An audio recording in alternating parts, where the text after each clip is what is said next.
Sometimes the best revenge is served cold, calculated, and with a side of corporate chaos. Sometimes it's served immediately, with precision that would make a Swiss watchmaker weep. I chose the latter. And by the time the dust settled, my former employer learned exactly what happens when you underestimate the person who holds all your secrets. My name is Miranda Foster, and I'm about to tell you how I turned a denied raise into the most expensive week in Nexus Financial Corporation's history.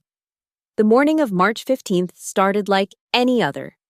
I arrived at the gleaming 40-story tower that housed Nexus Financial at exactly 7:30 a.m., as I had every weekday for the past 6 years. The marble lobby echoed with the familiar click of heels and the hushed conversations of ambitious professionals. I nodded to the security guard, Gerald, who had watched me evolve from a nervous junior analyst to the company's most trusted financial architect. What Gerald didn't know, what none of them knew, was that today would be my last day as an employee of Nexus Financial. By tomorrow, I would be their most expensive mistake. I took the elevator to the 32nd floor, where the Strategic Financial Planning Department occupied a corner of corporate paradise. Floor-to-ceiling windows offered a breathtaking view of the city skyline, and the morning sun cast long shadows across the pristine white desks and Herman Miller chairs. It was the kind of workspace that appeared in architectural magazines, designed to inspire productivity and loyalty. For 6 years, I had been productive. Loyal was about to become negotiable. "Morning, Miranda," called out James Peterson, my colleague and the closest thing I had to a friend in this corporate ecosystem. James was one of those perpetually optimistic people who believed hard work and dedication would eventually be rewarded. At 34, he still possessed an admirable faith in corporate meritocracy that I had lost somewhere between my 3rd and 4th year of carrying this department on my shoulders. "Morning, James," I replied, settling into my chair and powering up my dual monitors. The familiar hum of the computer mixing with the gentle whisper of the HVAC system created a soundtrack I'd grown accustomed to over the years. My workspace was meticulously organized. 2 monitors displayed multiple spreadsheets, financial models, and real-time market data. A stack of reports sat neatly aligned on the right side of my desk, each one representing hours of analysis that had saved Nexus Financial millions of dollars. On the left, a small succulent plant provided the only splash of green in my otherwise monochromatic professional environment. I had been at Nexus Financial since I was 26, fresh out of an MBA program with dreams of climbing the corporate ladder through sheer competence. The company specialized in investment management and financial consulting for high-net-worth clients and institutional investors. We managed portfolios worth hundreds of millions, advised on mergers and acquisitions, and provided strategic financial planning for Fortune 500 companies. My role as senior financial analyst had evolved far beyond its original scope. I had become the department's go-to person for complex financial modeling, risk assessment, and strategic planning. While my official title remained unchanged, my responsibilities had expanded to include tasks typically handled by vice presidents and senior directors. I was the person they called when a client needed sophisticated financial projections, when a deal required intricate valuation models, or when regulatory compliance demanded detailed analysis. The irony wasn't lost on me. I was indispensable, yet somehow still disposable enough to be denied basic recognition. At 9 a.m. sharp, my phone buzzed with a message from Margaret Thornton, the Chief Financial Officer. "Miranda, please see me in my office at 10:30 a.m. We need to discuss your compensation review." My heart rate quickened. Today was the day. After 6 years of stellar performance reviews, after single-handedly managing the Henderson Industries merger analysis that netted the company a $12 million advisory fee, after developing the risk assessment protocols that prevented a catastrophic investment in a fraudulent startup, today I would finally receive the recognition I deserved. I had prepared extensively for this meeting. My presentation included detailed analyses of my contributions, market research on comparable positions, and a comprehensive argument for why my compensation should reflect my actual responsibilities. I was requesting a $50,000 salary increase, which would bring me from $75,000 to $125,000 annually. Given that I had generated over $8 million in revenue for the company in the past year alone, this seemed not just reasonable, but overdue. The numbers were irrefutable. The Henderson Industries merger had been a masterpiece of financial engineering, requiring me to work 18-hour days for 3 months straight. I had analyzed every aspect of the deal, from due diligence to post-merger integration planning. My recommendations had not only secured the advisory fee, but had also identified potential cost savings that added another $4 million to the client's bottom line. The Meridian Tech evaluation had been another triumph. When the company was considering a major investment in what appeared to be a promising technology startup, my analysis had uncovered discrepancies in their financial statements that suggested fraud. My report had saved Nexus Financial from a $20 million loss and had enhanced our reputation as a firm that conducted thorough due diligence. Beyond these major projects, I had consistently exceeded performance targets, mentored junior analysts, and taken on additional responsibilities without complaint. My client satisfaction ratings were consistently in the top 5%, and I had never missed a deadline or delivered subpar work. The morning crawled by as I tried to focus on routine tasks while anticipating the meeting. I reviewed quarterly reports, updated financial models, and responded to emails. But my mind kept drifting to the conversation I would have with Margaret. I had rehearsed my talking points, anticipated potential objections, and prepared counter-arguments for every scenario I could imagine. At 10:25 a.m., I gathered my presentation materials and made my way to Margaret's office. The executive floor was a study in understated luxury, with mahogany paneling, Persian rugs, and artwork that probably cost more than most people's annual salaries. Margaret's corner office was particularly impressive, with windows facing both north and east, providing panoramic views of the city. Margaret Thornton was a formidable woman in her early 50s, with silver hair pulled back in a perfect chignon and a wardrobe that suggested she had a personal relationship with several high-end designers. She had been with Nexus Financial for over 2 decades, climbing the corporate ladder through a combination of political savvy and genuine competence. I respected her professional accomplishments, even if I found her management style somewhat distant. "Miranda, please sit," she said, gesturing to the chair across from her mahogany desk. Her expression was neutral, which I took as a positive sign. Bad news usually came with apologetic expressions and excessive explanations.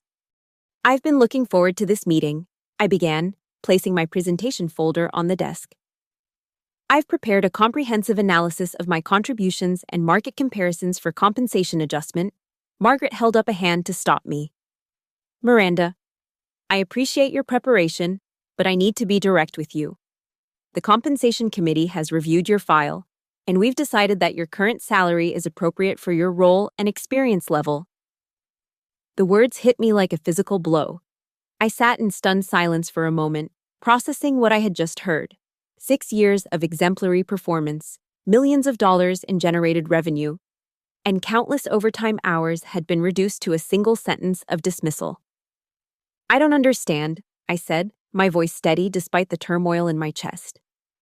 "My performance reviews have been outstanding. I've exceeded every target, taken on responsibilities well beyond my job description, and generated significant revenue for the company." Margaret leaned back in her chair, her expression softening slightly. "Miranda, you're absolutely right about your performance. You're one of our most valued employees, and we recognize your contributions. However, compensation decisions are based on multiple factors, including market conditions, budget constraints, and overall company performance. Margaret, with respect, I've done market research. My current compensation is 20% below market rate for comparable positions. I'm not asking for charity, I'm asking for fair compensation that reflects my actual contributions and responsibilities. I understand your position, Miranda, but the decision has been made. Your salary will remain at its current level, with the standard 3% annual increase for cost of living adjustments." The room fell silent except for the gentle hum of the air conditioning. I felt a strange calm descend over me, the kind of clarity that comes when you realize that all your assumptions about fairness and meritocracy have been revealed as illusions. "May I ask who was involved in this decision?" I asked. "The compensation committee, which includes myself, the CEO, and the head of human resources." "And was my actual performance and contributions considered? Or was this decision based primarily on maintaining budget constraints?"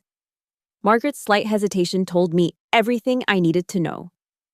"Miranda, these decisions are always difficult, but they're based on comprehensive evaluations of multiple factors." I stood up, gathering my presentation materials. "I appreciate your time, Margaret. I'd like to request a few days to consider my options." "Of course, take the time you need." As I walked back to my desk, I felt a strange sense of liberation. For years, I'd operated under the assumption that excellence would be rewarded, that dedication would be recognized, that fairness was a fundamental principle of corporate culture. The conversation with Margaret had shattered those assumptions, but it had also freed me from the constraints they had imposed. I returned to my desk and began to think strategically. If Nexus Financial wanted to treat me as a disposable asset despite my contributions, then I would respond accordingly. The question was not whether I would leave the company, but how I would leave and what I would take with me. Over the next few hours, I began to catalog my knowledge and access. As senior financial analyst, I had administrative privileges for most of the department's systems. I had access to client databases, financial models, strategic planning documents, and sensitive communications. I knew which clients were considering leaving, which deals were in jeopardy, and which regulatory issues were being quietly managed. More importantly, I knew where the bodies were buried. The Morrison account was a perfect example. Thomas Morrison was a high-net-worth client who had invested $15 million with Nexus Financial based on projections that were, to put it charitably, optimistic. The investment had performed poorly, and Morrison was becoming increasingly agitated about the losses. I had been managing the relationship, providing regular updates and explanations that kept Morrison from pulling his money and potentially filing complaints with regulatory authorities. The Westfield Pension Fund was another sensitive situation. The fund had invested heavily in a real estate development project that was facing significant delays and cost overruns. The pension fund managers were unaware of the full extent of the problems, and I had been tasked with preparing reports that emphasized potential upsides while downplaying risks. It was technically legal, but it was also ethically questionable and potentially damaging to the company's reputation if the full truth emerged. The Blackstone merger was perhaps the most significant time bomb in my portfolio. Two companies were in advanced negotiations for a merger that would create a new entity worth over $2 billion. The deal was contingent on regulatory approval, which was far from certain given recent antitrust enforcement trends. I had prepared multiple scenario analyses, including detailed projections for what would happen if the merger was blocked. The companies were proceeding as if approval was guaranteed, but my analysis suggested a 40% chance of regulatory rejection. Each of these situations required careful management, nuanced communication, and deep institutional knowledge. I was the person who understood all the moving parts, who knew which conversations to have with which clients, and who could navigate the complex relationships that kept these situations from exploding. If I were to leave suddenly, without proper transition planning, the consequences would be immediate and severe. I began to formulate a plan. It would not be enough to simply resign and walk away. That would be disappointing to me personally, but it would not create the kind of lasting impact that would make Nexus Financial reconsider their approach to employee compensation. I needed to create a situation that would be both immediate and unavoidable, something that would force the company to confront the true cost of their decision. The beauty of my position was that I didn't need to do anything unethical or illegal. I simply needed to stop doing the things that were currently preventing natural consequences from occurring. I was the person who managed client relationships, who smoothed over problems, who found creative solutions to complex challenges. If I were to step back from that role, the underlying issues would surface quickly and dramatically. I spent the remainder of the day conducting what I privately called reconnaissance. I reviewed my email folders. updated my understanding of current client situations, and made note of upcoming deadlines and commitments. I also began to compile what I thought of as my insurance policy, a comprehensive record of my contributions, my responsibilities, and the potential consequences of my departure. By 6 p.m., most of the office had emptied out. I remained at my desk, working on what would be my final project as an employee of Nexus Financial. It was a detailed transition memo that outlined every major client relationship, every ongoing project, and every potential risk factor that would need to be managed in my absence. The memo was not intended to be helpful. It was intended to be a roadmap of everything that would go wrong. At 8:30 p.m., I finally gathered my personal belongings and prepared to leave. James Peterson was still at his desk, working on a client presentation that was due the following week. "Long day," he commented, looking up from his computer. "The longest," I replied. "James, can I ask you something?" "Sure." "If you found out that the company was paying you significantly below market rate, despite outstanding performance, what would you do?" James paused, considering the question. "I guess I'd try to make the case for better compensation, present the data, show the value I bring, hope that logic would prevail. And if that didn't work, I'd probably start looking for other opportunities. Life's too short to work for people who don't value what you bring." I nodded, appreciating his straightforward honesty. "Good advice." "Everything okay, Miranda?" "It will be," I said. "It will be." The next morning, I arrived at the office at my usual time, but with a different mindset. Today was not about proving my worth or seeking recognition. Today was about executing a plan that would demonstrate, in the most direct way possible, what my actual value had been to Nexus Financial. I began with the Morrison account. Thomas Morrison had been scheduled for a phone call that afternoon to discuss his portfolio performance, instead of the carefully crafted explanation I would normally provide. I decided to be completely honest about the situation. I called Morrison at 10 a.m. "Thomas, this is Miranda Foster from Nexus Financial. I wanted to speak with you about your portfolio before our scheduled call this afternoon." "Miranda, good to hear from you. I've been concerned about the performance numbers I've been seeing." "You should be concerned, Thomas. The projections we provided when you invested were overly optimistic, and the underlying investments have significant structural problems that we didn't adequately disclose." There was a long pause on the other end of the line. "I'm sorry, what did you say?" "I said that your investments are performing poorly because the original analysis was flawed.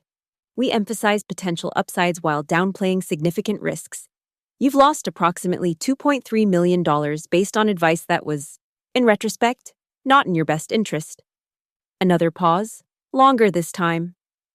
"Miranda, are you feeling all right? This doesn't sound like our usual conversations." "I'm feeling clearer than I have in years, Thomas. I'm also resigning from Nexus Financial today, so I wanted to give you an honest assessment of your situation before I leave." "You're resigning?" "Miranda, you've been managing my account for 4 years. What's going on?" "What's going on is that I've been protecting this company from the consequences of poor decisions and questionable practices, and I've decided to stop doing that." "Thomas, I strongly recommend that you request a complete review of your portfolio by an independent financial advisor. I also recommend that you consider filing a complaint with the SEC about the original investment recommendations." "Miranda, this is very serious. Are you sure about what you're telling me?" "I'm completely sure. I have documentation of everything I've just described, and I'm prepared to provide it to you or to regulatory authorities if necessary." "I need to think about this. This is not at all what I expected from our conversation." "I understand, Thomas. I'll send you my personal email address in case you need to reach me after today." The call ended, and I immediately began working on the next phase of my plan.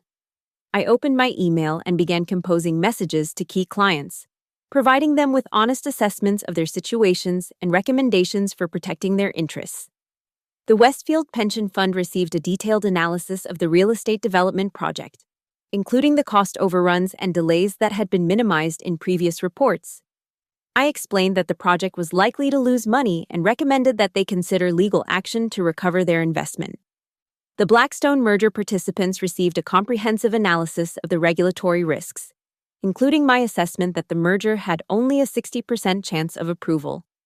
I recommended that they develop contingency plans for a scenario where the merger was blocked. To each client, I explained that I was resigning from Nexus Financial and that they should not expect the same level of service or attention to their accounts in the future. I also provided them with my personal contact information and offered to assist them in finding alternative financial advisors. By noon, I had sent 23 emails to major clients, providing them with information that would likely result in significant business losses for Nexus Financial. I had also uploaded copies of all relevant documentation to a secure cloud storage account, ensuring that I would have access to the information if needed for future reference. At 1:00 p.m., I composed my resignation letter. It was brief and professional, stating that I was resigning effective immediately due to differences with company management regarding compensation and career development.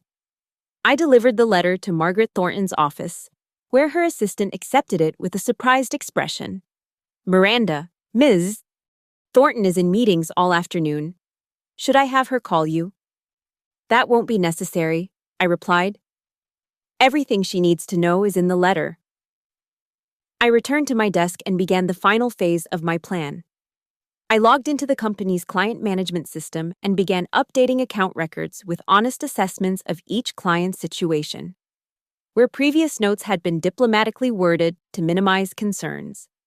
I replaced them with direct, factual descriptions of problems and risks. The Morrison account notes now included a detailed explanation of the investment losses and the questionable nature of the original recommendations. The Westfield Pension Fund notes included a comprehensive analysis of the real estate project's problems and the likelihood of significant losses. The Blackstone merger notes included a frank assessment of regulatory risks and the potential for the deal to be blocked. I was careful to ensure that everything I wrote was factually accurate and professionally appropriate. I was not fabricating problems or exaggerating risks. I was simply removing the diplomatic language that had been used to obscure them. At 3:00 p.m., my phone began to ring. Margaret Thornton's number appeared on the display. "Miranda, I just received your resignation letter.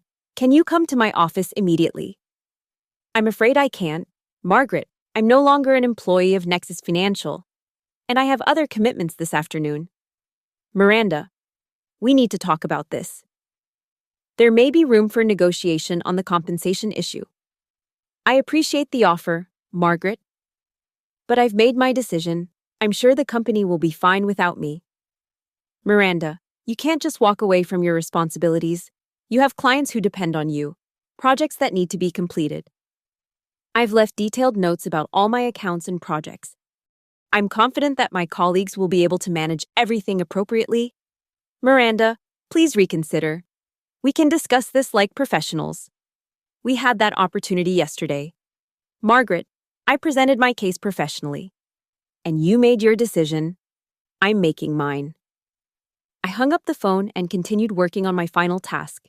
I was preparing a comprehensive summary of my departure for the company's senior management, explaining exactly what responsibilities I had been handling and what knowledge I was taking with me. The summary was 23 pages long and included detailed descriptions of client relationships, ongoing projects, potential risks, and recommendations for managing my departure. It was, in essence, a manual for preventing the disasters that were about to unfold. I emailed the summary to Margaret Thornton, the CEO, and the head of human resources at 4:30 p.m. The subject line read, "Transition Summary, Immediate Attention Required." At 5 p.m., I gathered my personal belongings and prepared to leave. James Peterson approached my desk, looking confused and concerned. "Miranda, I heard you resigned. Is that true?" "It's true, James. But why? I thought you loved working here." "I thought I did too, James. But sometimes you realize that the feeling isn't mutual. What are you going to do?" "I'm going to find a place that values what I bring to the table, and I'm going to sleep very well tonight." James looked around the office, where several colleagues were engaged in hushed conversations. There are rumors that clients are calling with concerns about their accounts. Do you know anything about that?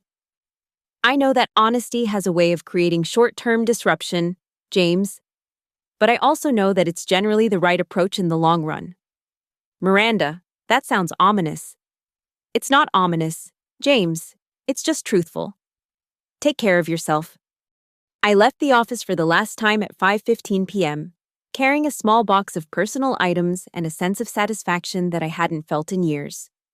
As I waited for the elevator, I could see through the glass doors that the office was buzzing with activity.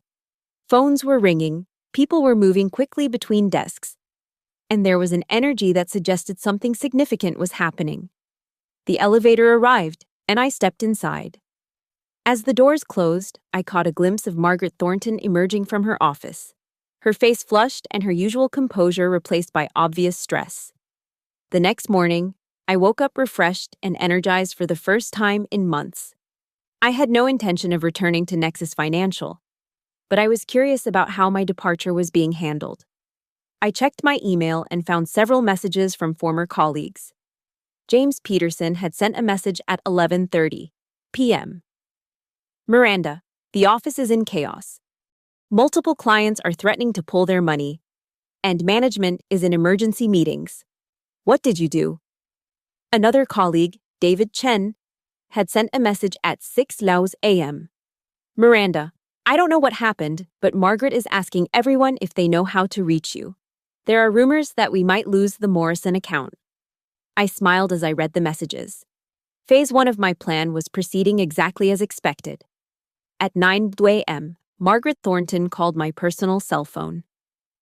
Miranda, we need to talk. There are serious issues that need to be addressed.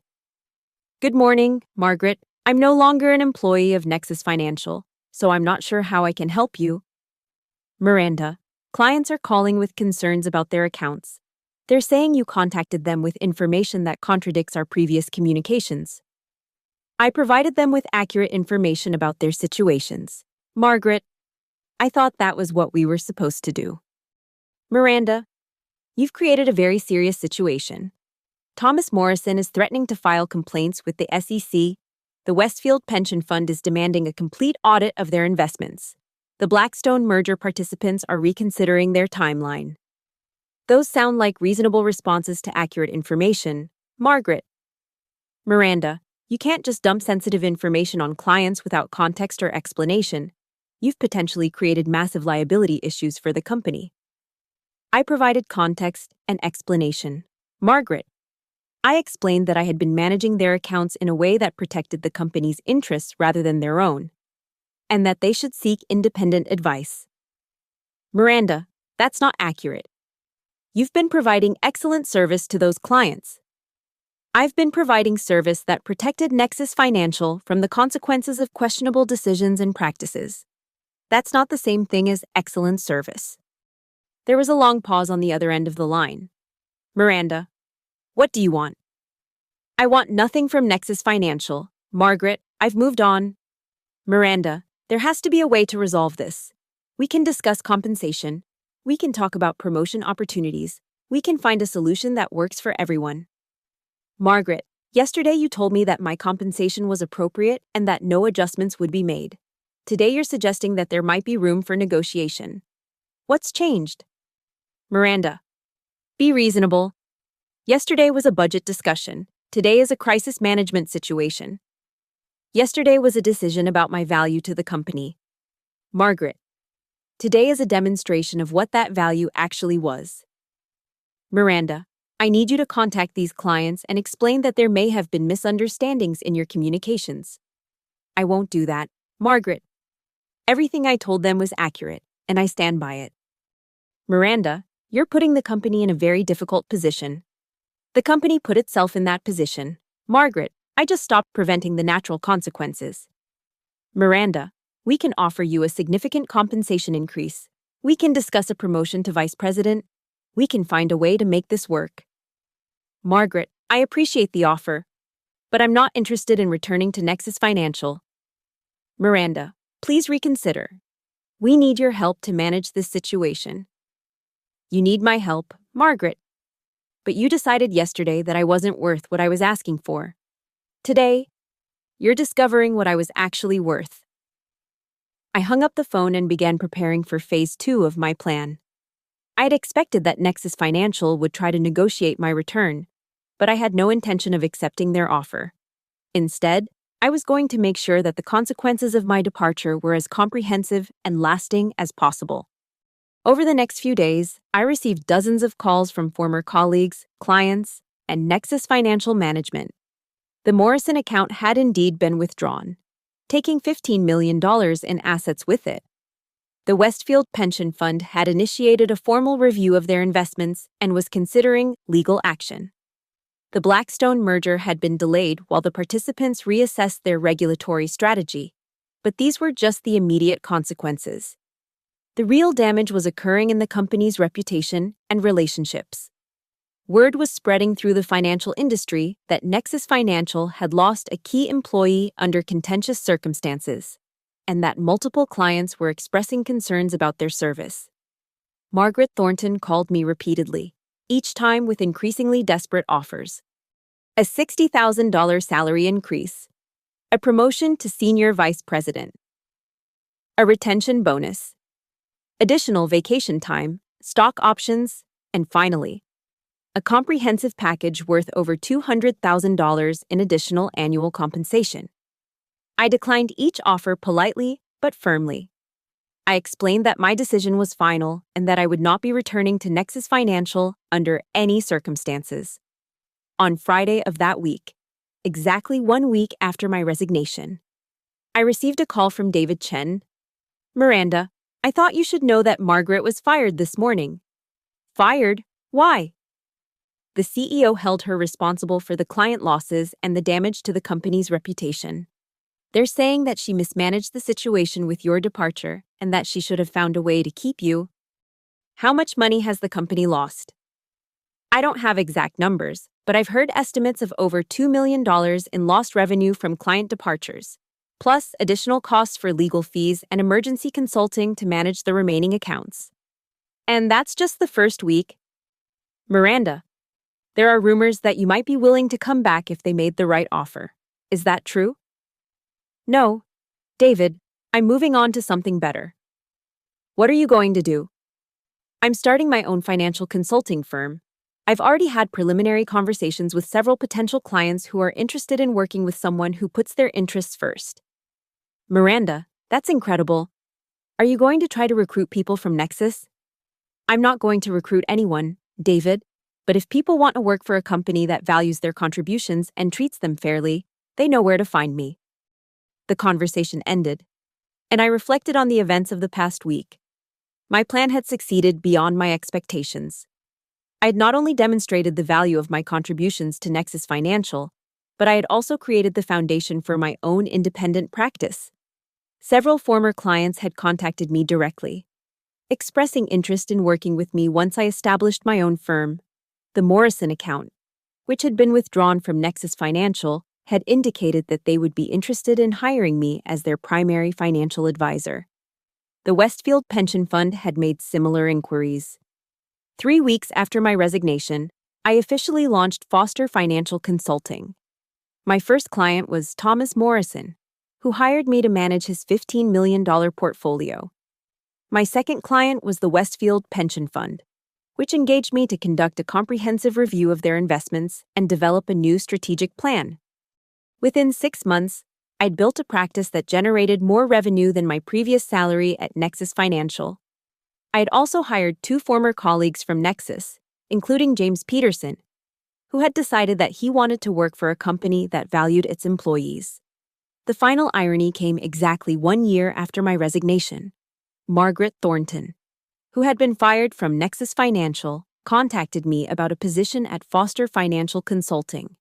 She had been unable to find a comparable position elsewhere and was interested in exploring opportunities with my firm.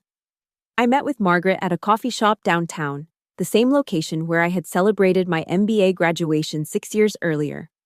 She looked tired and somewhat defeated, a stark contrast to the confident executive who had dismissed my compensation request. "Miranda, I want to apologize for how I handled your situation," she began. I made a mistake, and I've paid a significant price for it. Margaret, I appreciate the apology, but I need to be honest with you. I'm not sure that Foster Financial Consulting is the right fit for your background and experience. Miranda, I understand that you might have reservations, but I think I could bring value to your organization. I have extensive experience in financial management and client relations. Margaret, you do have extensive experience, but I've built this company on the principle that employee contributions should be recognized and rewarded fairly. I'm not sure that you share that philosophy. Miranda, I've learned from my mistakes. I understand now that talented people need to be valued and compensated appropriately. Margaret, I'm sure that's true. But I've also learned that actions speak louder than words. When you had the opportunity to demonstrate those values, you chose to prioritize budget constraints over employee recognition.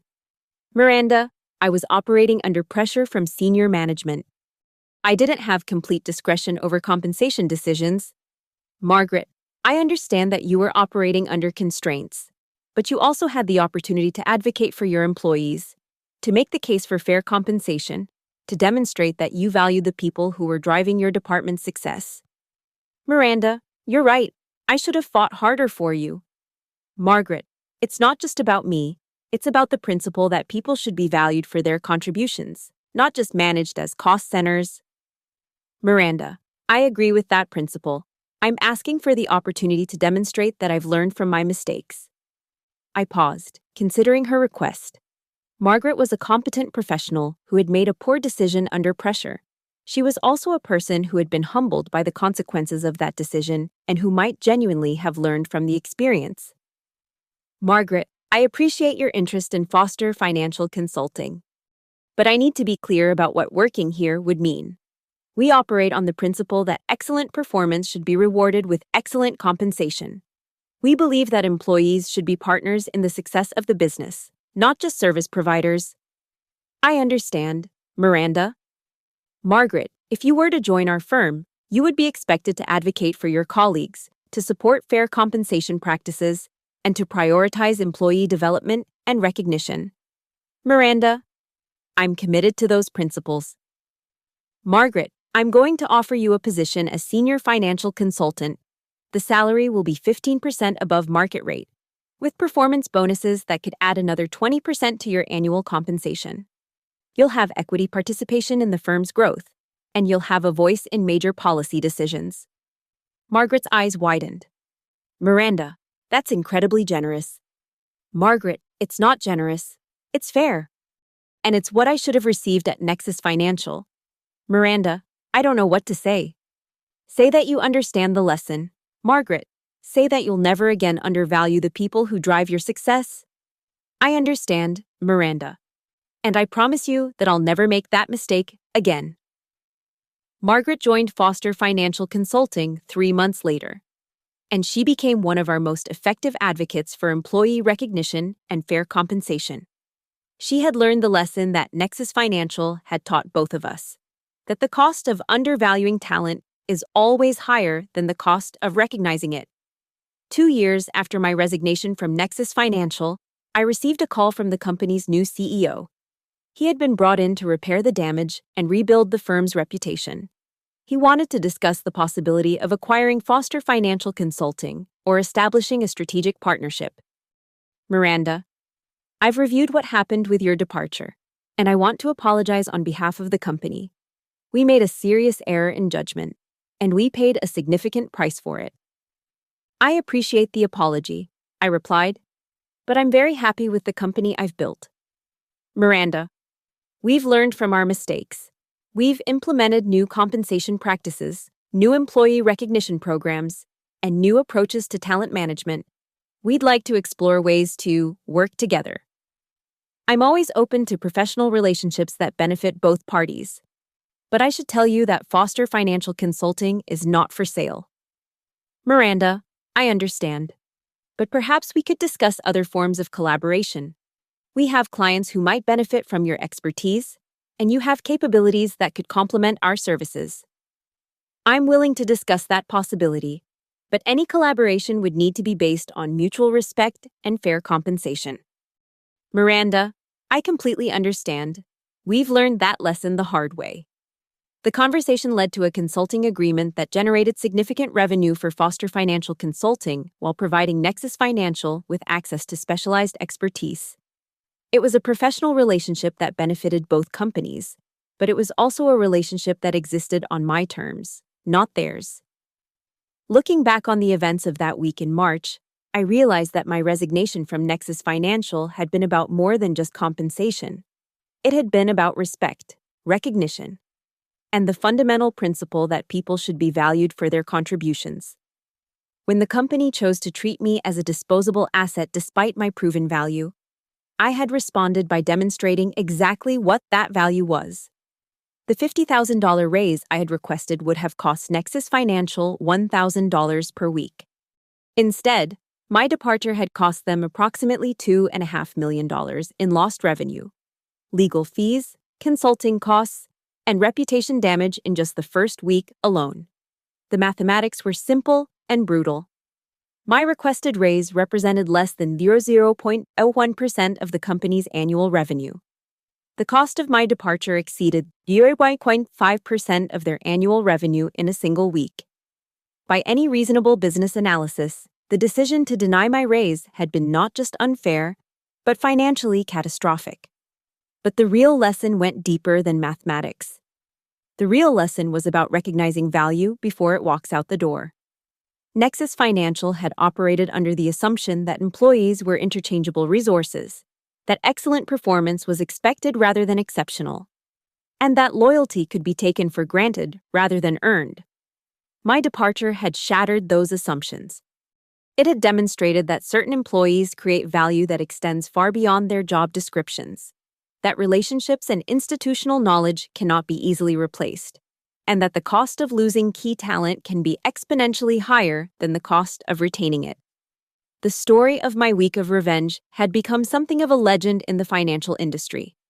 It was discussed in business schools as a case study in human resource management, referenced in management consultations as an example of the true cost of employee turnover, and whispered about in corporate circles as a cautionary tale about the dangers of undervaluing talent. 6 months after Margaret joined Foster Financial Consulting, I received an unexpected email from Gerald, the security guard from the Nexus Financial building. He had obtained my contact information from James Peterson and wanted to share some information about what had happened at the company after my departure. "Ms. Foster," he wrote, "I hope you don't mind me contacting you, but I thought you might be interested to know what's been happening at Nexus since you left. I've been working security here for 15 years, and I've never seen anything like what happened after you resigned." Gerald went on to describe a company in crisis.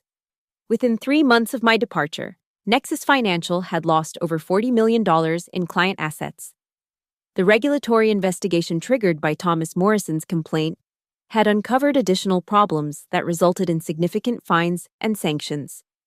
The company's reputation had been so damaged that they had struggled to attract new clients and had lost several major accounts to competitors. "The new management has been trying to rebuild," Gerald continued. "But everyone knows that the problems started when they let you go. There's a joke around the office that they should put up a plaque in your honor. Miranda Foster, the most expensive mistake in company history." The email made me smile, but it also made me reflect on the broader implications of what had happened. My story was not just about one employee's revenge against an unfair employer. It was about the fundamental relationship between organizations and the people who drive their success. Foster Financial Consulting had grown to become one of the most respected independent financial advisory firms in the city. We managed over $200 million in client assets, employed 15 people, and had developed a reputation for putting client interests first and treating employees fairly. Our employee retention rate was 95%, compared to an industry average of 60%.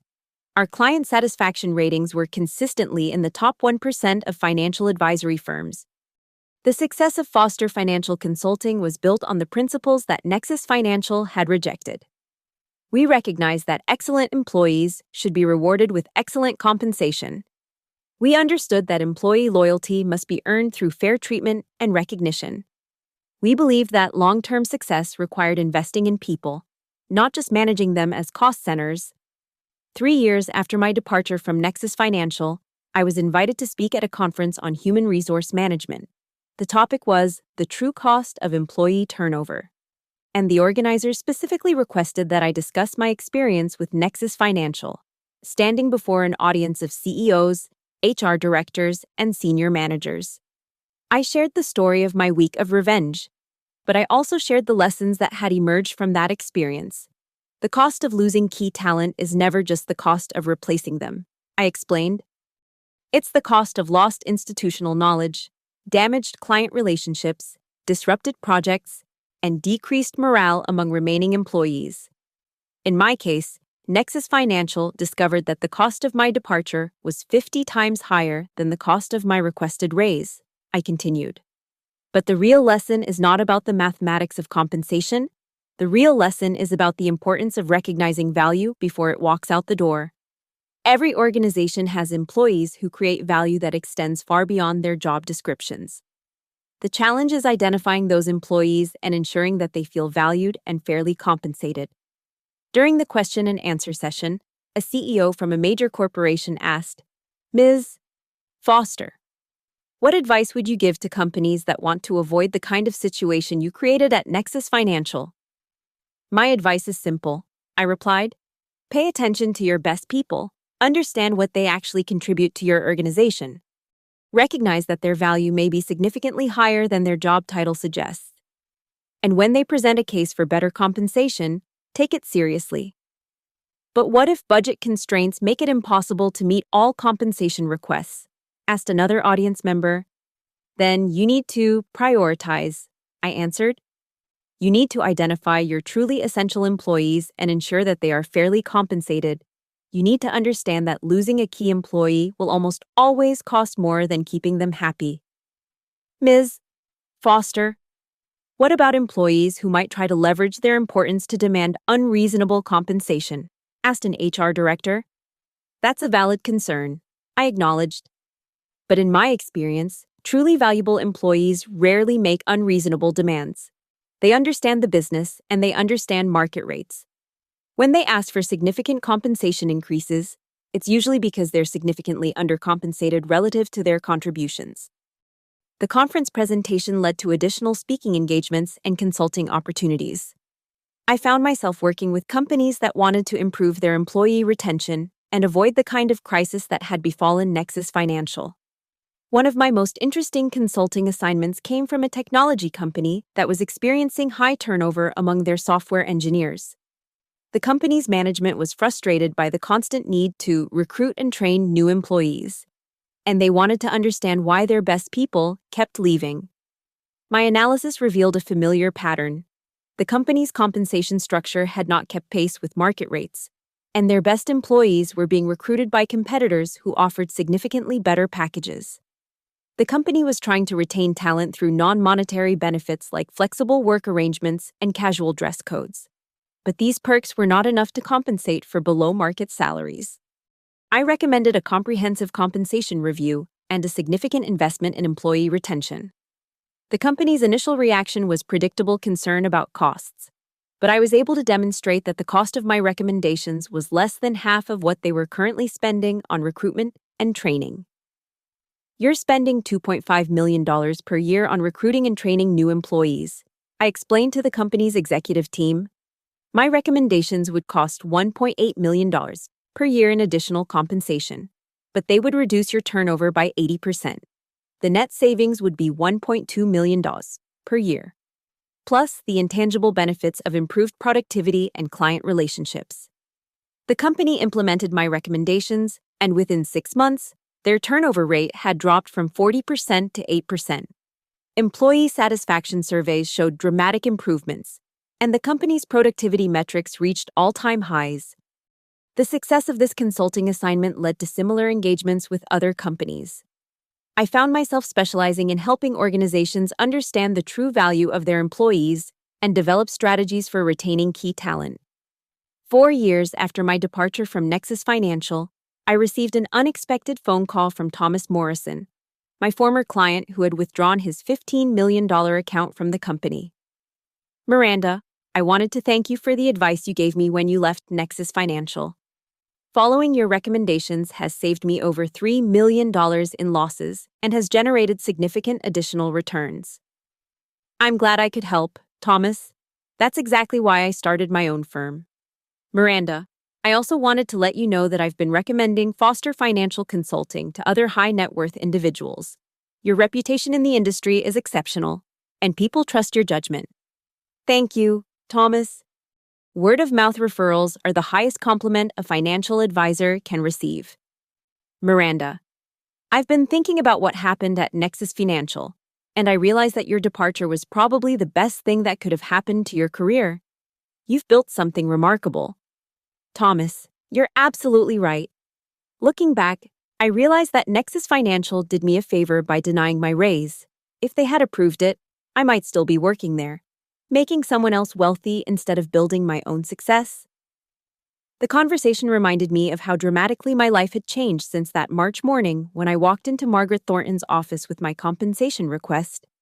At the time, I had been focused on getting recognition for my contributions within the existing corporate structure. I had never imagined that the denial of my request would lead to entrepreneurial success that exceeded my wildest expectations. Foster Financial Consulting had become more than just a successful business. It had become a demonstration of what was possible when talent was properly valued and fairly compensated. Our employees were not just workers, they were partners in building something meaningful. Our clients were not just revenue sources, they were relationships built on trust and mutual respect. 5 years after my departure from Nexus Financial, I was invited to speak at my business school's alumni event. The topic was entrepreneurial success stories, and I had been asked to share my journey from corporate employee to successful business owner. As I stood before an audience of recent graduates and young professionals, I reflected on the lessons I had learned and the advice I wanted to share. Success is not just about working hard or being smart, I began. Success is about understanding your value and having the courage to demand that others recognize it. When I was denied a raise at Nexus Financial, I had two choices. I could accept the situation and continue to be undervalued, or I could demonstrate my worth in a way that could not be ignored. I continued. I chose to demonstrate my worth, and the result was the most expensive week in my former employer's history. But more importantly, it was the beginning of the most successful period of my career. During the question and answer session, a young woman asked, Ms. Foster, what advice would you give to someone who feels undervalued in their current job? My advice is to first make sure you understand your actual value, I replied. Research market rates for your skills and experience. Document your contributions and achievements. Prepare a compelling case for why you deserve better compensation. And if that doesn't work, she asked, then you need to be prepared to walk away. But before you do, make sure you have a plan for what comes next. Don't just quit in anger, quit with purpose and direction. Another student asked, Ms. Foster, do you regret the way you handled your departure from Nexus Financial? I paused, considering the question carefully. I don't regret the outcome, but I do think there might have been more constructive ways to handle the situation. My approach was effective in demonstrating my value, but it also burned bridges and created unnecessary hardship for some of my former colleagues. So, what would you do differently? The student pressed. I would still leave the company, but I might have provided more transition support to minimize the impact on clients and colleagues. The goal should be to protect your own interests while minimizing harm to others. The speaking engagement reinforced my understanding of how my story had resonated with people across different industries and career stages. The fundamental issue of employee recognition and fair compensation was universal, and my experience had provided a dramatic example of what could happen when these issues were not properly addressed. 6 years after my departure from Nexus Financial, I decided to write a book about my experience and the lessons I had learned. The book, titled The True Cost of Talent: What Happens When Organizations Undervalue Their Best People, became a bestseller in the business category and was widely discussed in management and HR circles. The book examined not just my own experience, but dozens of similar cases where talented employees had left organizations due to inadequate recognition and compensation. I interviewed executives, HR professionals, and former employees to understand the patterns and consequences of these situations. One of the most interesting discoveries was that my experience with Nexus Financial was not unusual. Many organizations routinely undervalued their best employees, either through inadequate compensation, limited advancement opportunities, or simple lack of recognition. The cost of this undervaluation was consistently higher than the cost of proper retention would have been. The book also explored the psychological and emotional aspects of feeling undervalued at work. Many of the people I interviewed described feelings of frustration, resentment, and disillusionment that went far beyond simple dissatisfaction with salary. They felt that their contributions were not recognized, that their potential was not being developed, and that their loyalty was being taken for granted. The real tragedy, I wrote in the book's conclusion, is not that talented people leave organizations that don't value them. The real tragedy is that these situations are almost always preventable. With proper attention to employee recognition and fair compensation, most of these departures could be avoided. The success of the book led to additional consulting opportunities and speaking engagements. I found myself working with organizations around the world, helping them understand the true cost of employee turnover and develop strategies for retaining their best people. 7 years after my departure from Nexus Financial, I received a call from a journalist who was writing an article about the long-term impact of my resignation on the financial industry. She had been investigating how my story had influenced corporate HR practices and wanted to interview me about the broader implications of what had happened. Ms. Foster, your departure from Nexus Financial has been studied in business schools and referenced in management literature. Do you think your experience has led to meaningful changes in how companies treat their employees? I think it's contributed to a broader conversation about the importance of employee retention and fair compensation, I replied. But I don't think one person's story can change an entire industry. What I hope is that my experience has helped some organizations recognize the value of their employees before it's too late. Have you seen evidence of companies changing their practices based on your story? I've worked with dozens of companies that have implemented better compensation review processes, improved employee recognition programs, and developed more sophisticated approaches to talent retention. So yes, I think there has been some positive impact. What about Nexus Financial? How are they doing now? They've rebuilt their business and seem to be doing well. They've implemented new HR practices and have been more aggressive about employee retention. I think they learned from their mistakes. Do you have any regrets about how you handled your departure? I regret the disruption it caused for some of my former colleagues and clients. But I don't regret standing up for my own value and demonstrating the importance of fair compensation. The journalist's article was published in a major business magazine and generated significant discussion about employee retention and the cost of losing key talent. The article also mentioned that Foster Financial Consulting had become one of the most successful independent financial advisory firms in the region, with over $500 million in assets under management. 8 years after my departure from Nexus Financial, I was invited to join the board of directors of a major corporation. The company was looking for directors with expertise in financial management and human resources, and my background in both areas made me an attractive candidate. Serving on the board gave me a different perspective on the challenges facing organizations in managing talent and compensation. I could see firsthand how difficult it was to balance the needs of shareholders, employees, and clients, and how easy it was for even well-intentioned executives to make decisions that undervalued key employees. During one board meeting, we were discussing a proposal to reduce compensation expenses by 5% across all departments. The CFO argued that the reduction was necessary to maintain profitability, while the HR director warned that it could lead to increased turnover among top performers. I'd like to suggest a different approach, I said. Instead of across-the-board cuts, why don't we conduct a comprehensive analysis of employee value and focus our resources on retaining our most important people? That sounds complicated and subjective, replied the CFO. It's more complicated than across-the-board cuts, I acknowledged. But it's also more effective. The cost of losing a key employee is almost always higher than the cost of retaining them. The board ultimately approved my recommendation, and the company implemented a differentiated approach to compensation that focused on retaining top performers while reducing costs in other areas.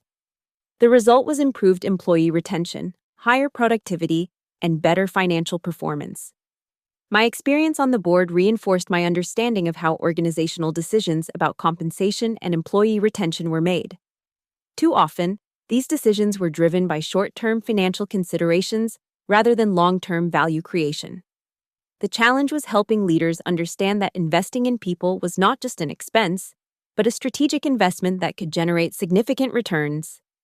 9 years after my departure from Nexus Financial, I decided to establish the Foster Institute for Workplace Excellence, a nonprofit organization dedicated to improving employment practices and helping organizations better understand the value of their employees. The institute conducted research on employee retention, developed best practices for compensation and recognition, and provided consulting services to organizations that wanted to improve their HR practices. We also offered training programs for HR professionals and managers who wanted to better understand how to retain and motivate their best employees. One of our most successful programs was a workshop series called Recognizing and Retaining Talent. The workshops provided practical tools and frameworks for identifying high-value employees, assessing their contributions, and developing appropriate compensation and recognition strategies. The workshop series was based on the lessons I had learned from my own experience and from my consulting work with dozens of organizations. The core message was simple. The cost of losing key talent is almost always higher than the cost of retaining them. But too many organizations don't realize this until it's too late. 10 years after my departure from Nexus Financial, I was invited to speak at a conference celebrating the 10th anniversary of my book. The conference brought together HR professionals, executives, and academics to discuss the evolution of employment practices and the lessons learned from high-profile cases of employee departures. As I stood before the audience, I reflected on how much had changed since that March morning when I walked into Margaret Thornton's office with my compensation request. My life had been transformed, not just financially, but professionally and personally. I had built a successful business, written a best-selling book, served on corporate boards, and established a nonprofit organization dedicated to improving workplace practices. But perhaps most importantly, I had learned that success was not just about individual achievement, but about creating value for others. Foster Financial Consulting had succeeded because we put our clients' interests first and treated our employees fairly.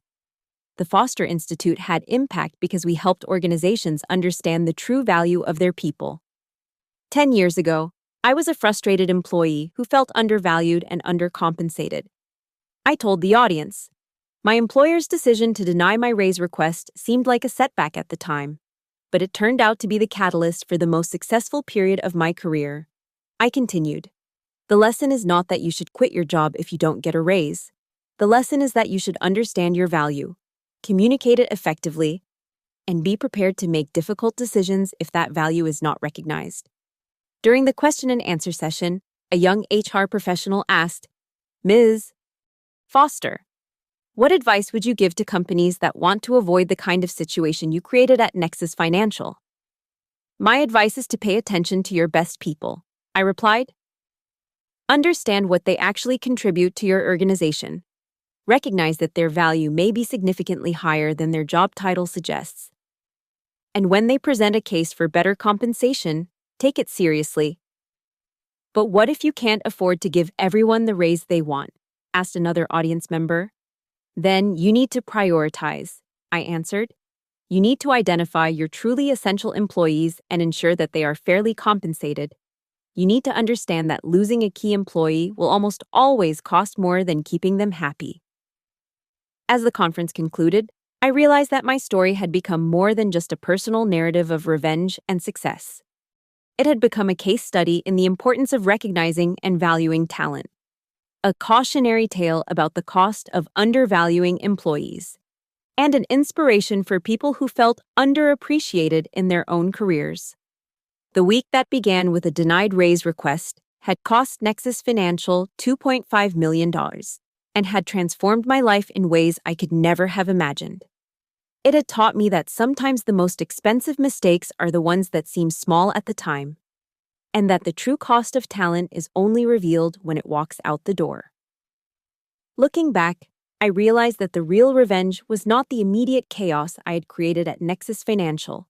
The real revenge was the success I had built afterward, the lives I had improved through my work, and the lessons I had shared with others. The best revenge, it turned out, was not just living well, but helping others live well too.